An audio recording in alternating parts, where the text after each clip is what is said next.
Good afternoon, folks. This is fzanardi with FMZ Guns, and today we're going to be going over the Husqvarna M40 pistol. As with all guns, the 4 rules of gun safety always apply. Make sure that the gun's unloaded before handling. No rounds. Nothing in the chamber. Never point at anything you don't intend to shoot. Know what's behind your target, and keep your finger off the trigger before firing. So, let's get to it.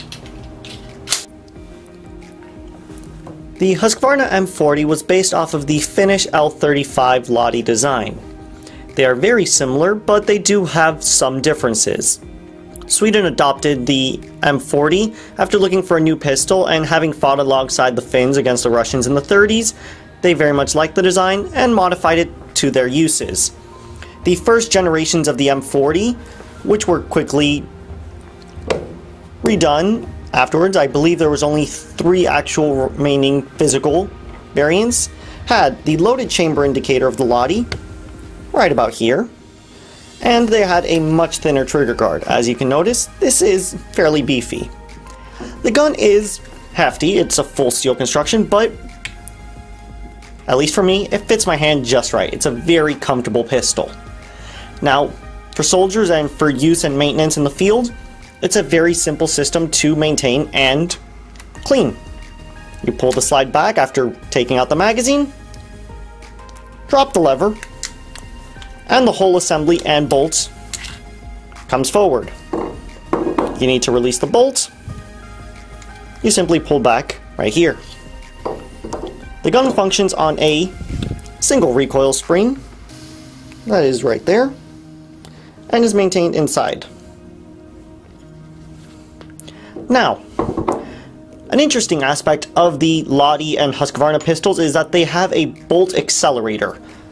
This is normally only seen in machine gun style weapons in order to make sure that it cycles at the right rate of speed. However, it was added to these pistols, you can see it right here, in order to make sure that they cycled under the cold and sometimes brutal winters that Europe was known to go through, especially during wartime.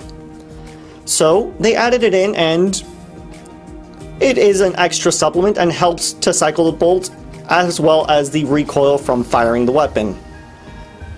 When reassembling, make sure that your slide lock, this little rectangle here, is always facing towards the barrel. You'll see a little arrow right there, and it slides in right there. But if you need to clean it,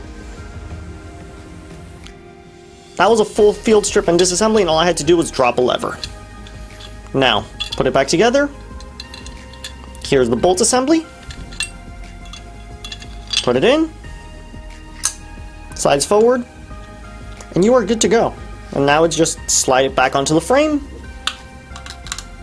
And just make sure that the spring lines up again as well. Right there. Right there. The gun is now back together and functional. Now, this is a Danish contract Husqvarna. The way you can tell which ones are Danish contract is 2 very simple markings. The serial number will have a D at the beginning of it, as this one does. It has D. Slide and frame. And in the back, you will notice a slight crown over the Husqvarna markings. Right there. Cool little aspect. These guns were also designed for use with a stock, which I haven't been able to find an original one and would love to find one. If any of you can link me one in the comments below, that would be greatly appreciated. The Danes had a very good setup in the holster for these pistols, in that they had the magazine for the pistol, space for 2 more magazines,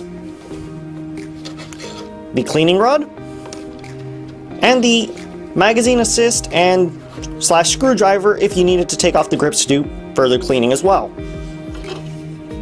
Works like most magazines assists, it just helps keep the follower down as you're loading rounds. It's simple and functional. Now, if you have any questions or I missed anything, shoot me a question in the comments below and I will try and get back to you as soon as possible. Thank you very much.